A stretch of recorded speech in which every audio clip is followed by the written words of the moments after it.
when you're all done with your drums, start taking them away from the mixing board. Like here, the kick is going back out over channel 1. I'll assign it to the main drum bus, which is down at the bottom here. I'll just go boom. Now it's going to I'll go through and do that on all of my drums. Takes a second. You've got to drag all the way down, I know.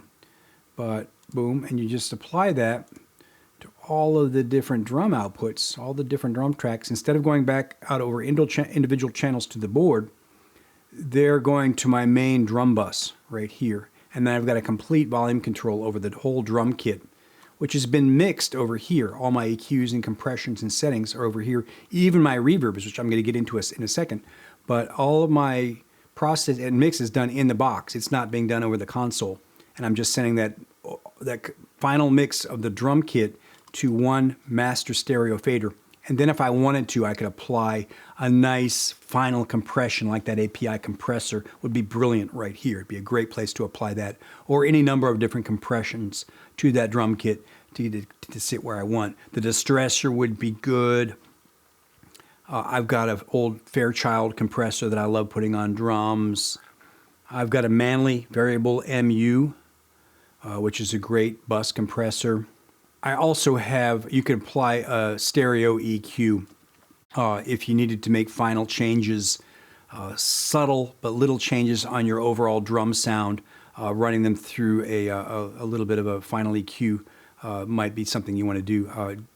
I wouldn't do anything too harsh, but maybe adding a little more top end or adding a little bit of bottom end might be something you want to do. You could use any of your compressors that you want. I use this one a lot, the one that comes with the DAW.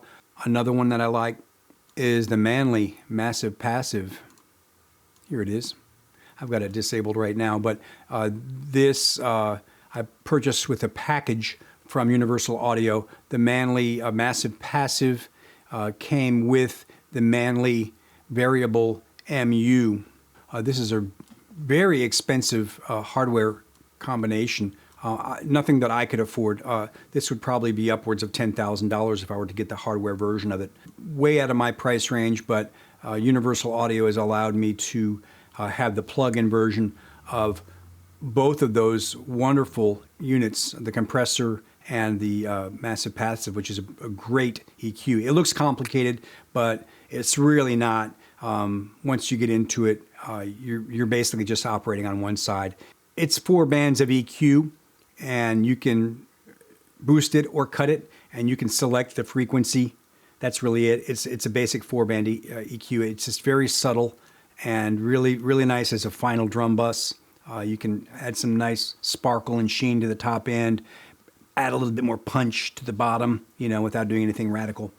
And then at the top, just applying a nice light compression across the very top. It's a nice glue, or I think the founder called it a hug. It's like hugging your drum mix. You can use this on other buses as well. You can use this on your master bus.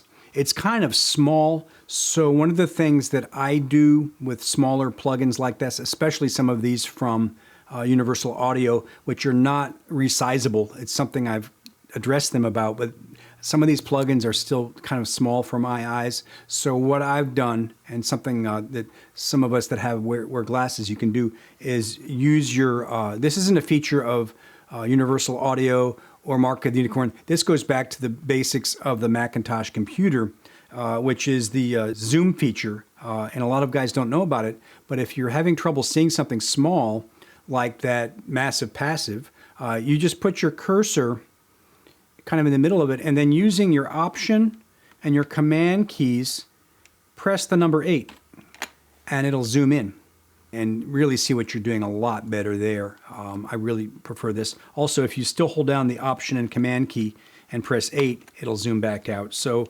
doing that, you can zoom in and out, and that actually makes the plug-in a little bit more like the size of the hardware unit. So it's a little bit more like you had the thing in your rack. Unfortunately, you're not able to go through and adjust it with your fingers. You have to do it with the mouse. But these are some of the earliest plugins that Universal Audio did or created, and they made them in conjunction with Manley. A lot of the people that were involved with it are saying it's very hard to tell the difference. There are subtle differences, and I think the hardware is going to sound better, but for the amount of money you're spending, you're getting it very close to the same sound. And also, in addition to being able to zoom in and zoom out, you can hold down the Option and Command and use your plus and minus keys to incrementally zoom in and out. So if you want to zoom in more, you can do that, or if you don't need quite that much magnification, you can do it right there. So those plugins are very small. You don't have to just use the zoom in and out. You can use that on anything. If you're looking over here and you wanted to see what was in your list, you put the mouse over it and it's going to zoom in on wherever you got that mouse. So I think that pretty much covers it. I'm going to go into my reverbs in a second here, but that really shows you how I've got my drums allocated here. Then it's just a matter of balancing your drum kit. One way to do it might be to turn on your drum group, bring all your drum faders down to 0, turn off the group, and then start bringing things up individually. You might start with your kick drum and get that kick drum sounding just like you want. And then say bring up the overhead mix so you're getting a nice room sound with that kick drum, and then bring your snare in to taste, your top snare. And then maybe your hi-hat. Bring that up a little bit, your ride just a little bit. You can leave the hi-hat and ride out of the group, or you can send them, you might want to send them into that same stereo overhead group so that all of your cymbals are getting compressed by that same compressor. That's up to you, but little by little I'm putting things into different groups, and I'm going to be mixing more and more in the box and getting away from mixing on the mixing console as I finalize. Bring up your tom-toms a little bit. You've already got them compressed.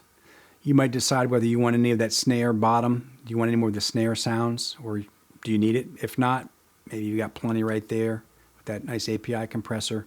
Do you need the kick outside mic coming up? Do you need a little bit more rumble and push off that outside kick? That might be something like that.